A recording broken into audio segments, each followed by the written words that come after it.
എനിക്കിന്ന് പുറത്തു പോണമ്മേ. ഈ സുഖയില്ലാതിരിക്കുമ്പോഴോ? ഒമിറ്റ് ചെയ്തതല്ലേ, അത് സാരമില്ലമ്മേ, മാറിയല്ലോ. പുറത്തു പോകണമെങ്കിൽ ഞാനും വരാം. വേണ്ട, ഞാൻ തനിച്ചു പൊയ്ക്കോളാം. ഞാനും കൂടി വരാറതു. വേണ്ട. എവിടെ പോയാലും നിങ്ങൾ ഒരുമിച്ചല്ലേ മോളെ പോകുന്നേ? ഒറ്റയ്ക്ക് പോയും ശീലിക്കണ്ടേ അമ്മേ? അത് ഞാൻ പറഞ്ഞല്ലോ, ഇടയ്ക്ക് ഞാൻ സമയം കിട്ടുമ്പോൾ എപ്പോഴും ഇറങ്ങിക്കോളാം. ഞാൻ വിളിക്കാം. കരുവാ, എന്താ അവിടെ വരെ വന്നിട്ട് മടിച്ചിരിക്കുന്നത്? അത് വല്യമാവൻ ഫോൺ ചെയ്യല്ലേ? ഫോൺ ചെയ്ത് കഴിഞ്ഞല്ലോ. കരുവാ. വല്യമാവ, വല്യമാവൻ ഒത്തിരി ടെൻഷൻ അനുഭവിക്കുന്നുണ്ടെന്ന് എനിക്കറിയാം. എനിക്കത് മനസ്സിലാവും. ജീവിതമല്ലേ കുട്ടി, കുറെ ടെൻഷനൊക്കെ അനുഭവിച്ചല്ലേ പറ്റൂ. പക്ഷേ വല്യമാവന്റെ ടെൻഷൻ ഇത്തിരി കൂടുതലാ. എന്തൊക്കെയാ അനുഭവിക്കുന്നേ? ഒരുപക്ഷെ ഞാനിതൊക്കെ ആദ്യമായിട്ട് കാണുന്നോണ്ട് എനിക്ക് തോന്നുന്നതും ആയിരിക്കാം. എനിക്ക് ജീവിതത്തിൽ ഉടനീളം ഇങ്ങനെയൊക്കെ തന്നെയാ കുട്ടി. സോഷ്യൽ ലൈഫിലും പേഴ്സണൽ ലൈഫിലും. മുഖ്യമന്ത്രി കസേരയിൽ ഇരിക്കേണ്ടതാ, വേണ്ടെന്ന് പറഞ്ഞു. പ്രഷർ സഹിക്കാൻ വയ്യ. ഫാമിലി ലൈഫിലാകുമ്പോൾ റിലാക്സ് ചെയ്തിരിക്കാന്ന് കരുതി. എവിടെ, പഴയതിനേക്കാൾ ഇരട്ടി പ്രഷറാ. ചിലതൊന്നും വല്യമാവൻ മനസ്സിലേക്ക് എടുക്കാതിരിക്കുക, മൈൻഡ് ചെയ്യാതെ വിടുക. അല്ലെങ്കിൽ വലിയ ഡേഞ്ചർ ആട്ടോ. ഞാൻ പറഞ്ഞില്ലെന്ന് വേണ്ട. അല്ല, എന്താ വല്യമാവനും മരുമോളും കൂടി?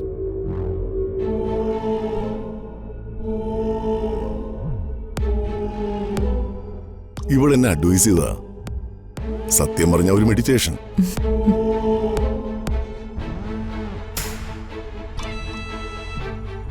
അവള് നല്ല കുട്ടിയാട്ടോ. എനിക്ക് അവളെ വലിയ ഇഷ്ടമായി. അവള് നല്ല കുട്ടി തന്നെയാ പ്രതാപ. ഇതുപോലുള്ള പെൺകുട്ടികളായിരിക്കണം തറവാട്ടിലേക്ക് കയറി വരേണ്ടത്. വീട്ടിന് തന്നെ എന്തൊരു ഐശ്വര്യമായിരിക്കും. നമ്മുടെ വീടിന്റെ ഐശ്വര്യമൊക്കെ പോയടാ. ചേച്ചി പറഞ്ഞത് ശരിയാ. ഞാൻ മറ്റൊരു കാര്യം ഇപ്പൊ ആലോചിക്കുന്നത്. എന്താ? ഒരേ വീട്ടിൽ പരസ്പരം ഒരിക്കലും ചേരാത്ത രണ്ടുപേർ ജീവിക്കുന്നത് ഒരിക്കലും ശരിയാവില്ല ചേച്ചി. ഞാൻ മറ്റൊരു വീട്ടിലേക്ക് താമസം മാറുക. അയ്യോ, ഒരിക്കലും ചെയ്യരുത് പ്രതാപ. അവളിവിടെ നിന്നോട്ടെ, പാവം കുട്ടിയല്ലേ. അവള് പാവമാണെങ്കിൽ പിന്നെ പാവങ്ങളായ മനുഷ്യരെങ്ങനെ ഇരിക്കും? ചിരിച്ചോണ്ട് കഴുത്തറക്കുന്നവളാള്, അതിലൊരു സംശയം വേണ്ട. ഞാൻ നിന്റെ ദേഷ്യം കണ്ട് ആസ്വദിക്കാൻ പറഞ്ഞതല്ലേടാ. അവളിവിടെ നിൽക്കുകയാണെങ്കിൽ ഞാനിവിടെ ഇറങ്ങും. നീ ഇറങ്ങുന്ന നിമിഷം ഞാനും കൂടെ ഇറങ്ങും. അതിനൊരു തർക്കവും ഇല്ല. ചേച്ചി, ഇത് ഇനി ഇങ്ങനെ തുടർന്ന് പോകാനാണ് അവരുടെ ഉദ്ദേശം? ആർക്കറിയാം, നമുക്ക് നോക്കാം.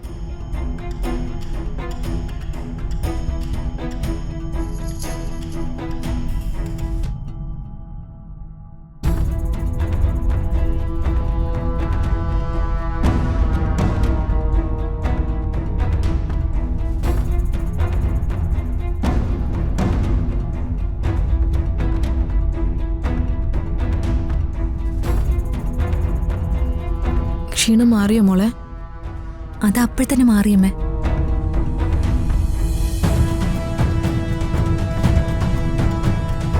മോളെ, നീ എവിടെ പോവാ? എനിക്കിന്ന് പുറത്തു പോണമ്മേ. ഈ സുഖയില്ലാതിരിക്കുമ്പോഴോ? ഒമിറ്റ് ചെയ്തതല്ലേ, അത് സാരമില്ലമ്മേ, മാറിയല്ലോ. പുറത്തു പോകണമെങ്കിൽ ഞാനും വരാം. വേണ്ട, ഞാൻ തനിച്ചു പൊയ്ക്കോളാം. ഞാനും കൂടി വരാറതു. വേണ്ട. എവിടെ പോയാലും നിങ്ങൾ ഒരുമിച്ചല്ലേ മോളെ പോകുന്നേ? ഒറ്റയ്ക്ക് പോയും ശീലിക്കണ്ടേ അമ്മേ?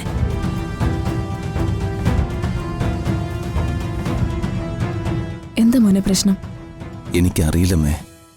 ഇത് വലിയ കഷ്ടമാണല്ലോ മോനെ. എന്ത് പ്രശ്നമുണ്ടെങ്കിലും അത് പരസ്പരം പറഞ്ഞ് തീർത്തോണം, അല്ലെങ്കിൽ അത് വലിയ കുഴപ്പമാവും. അതുമാത്രമല്ല, മനസ്സിനൊരു സ്വസ്ഥത ഉണ്ടാവില്ല. അമ്മേ, ഞാനൊന്ന് വീട് വരെ പോയിട്ട് വരാം. ശരി. പാവം.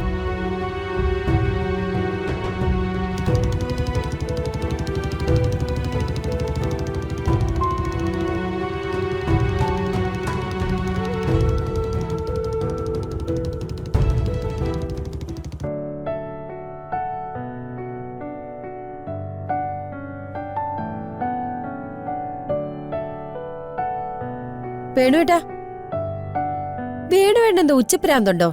ഈ പൊരി വെയിലത്ത് മൺവെട്ടി എടുത്ത് എങ്ങോട്ടാ? ആ നടുതളിക്കൊക്കെ കുറച്ച് തടം എടുക്കണോടി. വെയില് കുറെ കൊണ്ടവനല്ലേ ഞാൻ. എനിക്കൊന്നും വലിയ പ്രശ്നമൊന്നുമല്ല. ആ, പ്രായ കാര്യം മറന്നു കളയരുതേ. പ്രായോ? എനിക്ക് നീ വെറുതെ തമാശ പറയില്ലേടി. വേണുവേട്ടാ, ഐഷുവിന് വയസ്സ് 12 ആവാറായി. ആ എടി, അടുത്ത കൊല്ലം കുഞ്ഞിന് 13 ആവും. വേണുവേട്ട് മാത്രം അതൊന്നും ബാധകമല്ല. എടി, പ്രായമാണെന്നും പറഞ്ഞ് മനുഷ്യന്റെ കോൺഫിഡൻസ് കളയരുത്. അച്ഛ ഈ നട്ടുച്ച നേരത്ത് മൺവെട്ടിയും തോളത്ത് വെച്ച അച്ഛന്റെ ഈ പോക്ക് കണ്ടാലേ ചിരി വരും. തുടങ്ങി അച്ഛന്റെ തലയിൽ അവള് ഓംപ്ലേറ്റ് അടിക്കാൻ. എന്തെങ്കിലും തൊഴിൽ ചെയ്യോ? അതുമില്ല.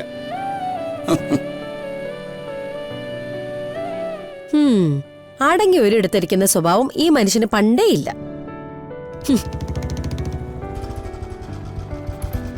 ആ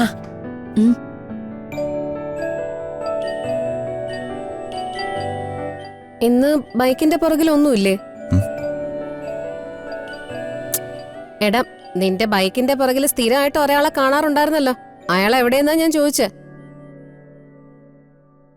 ചേച്ചി കളിയാക്കിയതാണോ?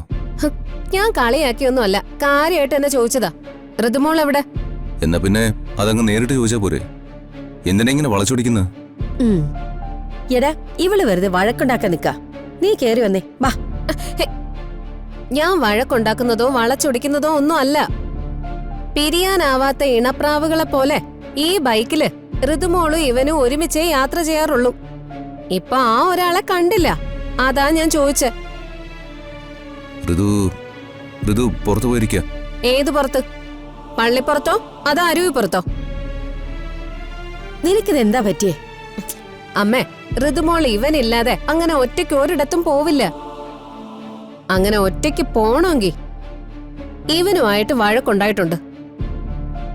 സത്യം പറയടാ, നിങ്ങൾ തമ്മിൽ വഴക്കല്ലേ? വെറുതെ ആവശ്യമില്ലാത്തൊന്നും പറയരുതേ. ഞങ്ങള് തമ്മിലേ യാതൊരു വഴക്കുമില്ല. അവര് തമ്മിൽ എന്തെങ്കിലും പ്രശ്നമുണ്ടെങ്കിൽ അത് അവര് തമ്മിൽ തീർത്തോളും. നീ ആരും ഇതിലിടപെടാൻ? ഞാൻ ഇവന്റെ ആരുമല്ലേ? ഇവന്റെ മൂത്ത ചേച്ചിയാ ഞാൻ. ഇവനെ ചോദ്യം ചെയ്യാനുള്ള അധികാരം എനിക്കുണ്ട്. ചോദ്യം ചെയ്യാനും ഭേദ്യം ചെയ്യാനും നീ ആരാ? സ്ഥലം ഡിവൈഎസ്പിയോ? ദേ, നിനക്ക് നല്ല തല്ല് കിട്ടാത്തതിന് കുറവുണ്ടേ. അതെങ്ങനെയാ? ആ പാവം ജയൻ നിന്നെ പേടിച്ച് ജീവിക്കല്ലേ? അമ്മേ, ഇവര് തമ്മിൽ എന്തെങ്കിലും വഴക്കോ പിണക്കോ ഉണ്ടെങ്കിൽ അത് ഇവര് പറഞ്ഞു തീർക്കണം. അതുകൊണ്ടാ ഞാൻ ചൂടാവുന്നേ. ഒരെണ്ണം ഇവിടെ ഡിവോഴ്സ് വരെ ആവാറായി നിൽക്കുക. അതുകൊണ്ടുള്ള ടെൻഷൻ കൊണ്ട് പറഞ്ഞു പോയതാ. അല്പം സമാധാനം കിട്ടുമെന്ന് കരുതിയാ ഞാൻ ഇങ്ങോട്ട് വന്നേ. പക്ഷേ അത് ഇവിടെയും കിട്ടില്ല. മോനെ പോവല്ലേടാ. അമ്മ കൈവിട്ടെ. മോനെ